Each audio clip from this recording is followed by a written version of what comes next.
গাজীপুর মহানগর বিএনপির আয়োজনে প্রাথমিক সদস্য সংগ্রহ ও ফর্ম বিতরণ কর্মসূচি 2025 অনুষ্ঠিত হয়েছে। জয়দেবপুর রাজবাড়ী মাঠে অনুষ্ঠিত কর্মসূচির প্রধান অতিথি ছিলেন বিএনপির সিনিয়র যুগ্ম মহাসচিব অ্যাডভোকেট রুহুল কবির রিজভী।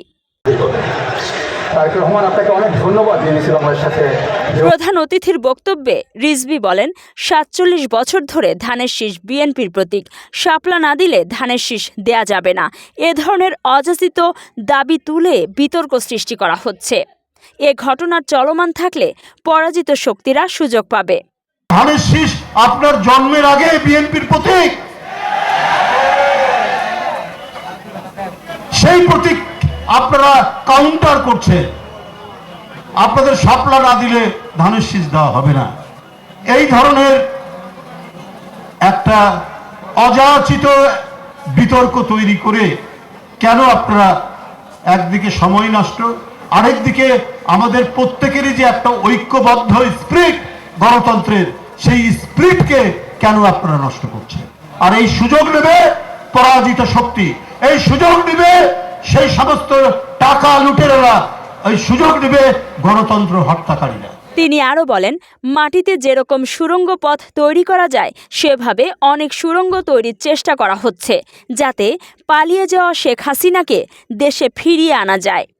যারা এখন নানা ধরনের বিতর্ক তৈরি করে বিভেদ এবং বিভাজন তৈরির চেষ্টা করছেন, কারোর জন্য মঙ্গল বয়ে আসবে না যদি একটা ঐক্যের মধ্যে যদি আমরা না থাকি।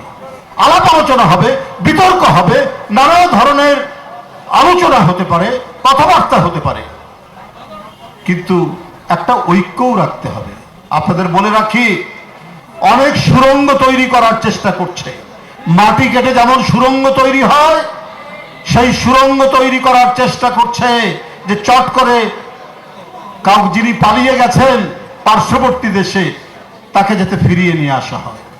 এবং রাষ্ট্রের অভ্যন্তরে গভীর চক্রান্ত চলছে, গভীর ষড়যন্ত্র চলছে। সদস্য সংগ্রহের ব্যাপারে রিজভী বলেন, কোনো চিহ্নিত সন্ত্রাসী, চাঁদাবাজ, মানুষের মাঝে ভীতি সঞ্চারকারী এবং কোনো অপরাধী বিএনপিতে নতুন সদস্য হতে পারবে না। কোন দুর্নীতিবাজ বিএনপির সদস্য হতে পারবে না। সমাজের মানুষ যাদেরকে আতঙ্ক মনে করে তারা বিএনপির সদস্য হবে না, তাছাড়া সবাই হবে। কারখানার শ্রমিক, ওই মাঠের কৃষক, স্কুল শিক্ষক, চাকরিজীবী, যারা রাজনীতি করার যাদের আইনগত অধিকার আছে, শ্রমিক শ্রেণী, তারা সবাই সদস্য হতে পারবে, শুধু অপরাধীরা সদস্য হবে না। এটা সুস্পষ্টভাবে আমাদের নীতিমালায় বলা হয়েছে। গাজীপুর মহানগর বিএনপির সভাপতি শওকত হোসেন সরকার অনুষ্ঠানে সভাপতিত্ব করেন। বিএনপির ঢাকা বিভাগীয় সাংগঠনিক সম্পাদক কাজী সৈয়দুল আলম বাবুল, গাজীপুর মহানগর বিএনপির সাধারণ সম্পাদক মঞ্জুরুল কবির রনি সহ মহানগর বিএনপির নেতাকর্মীরা উপস্থিত ছিলেন। কাজী সাইমা, বর্তমান দেশ, নিউজ ডেস্ক।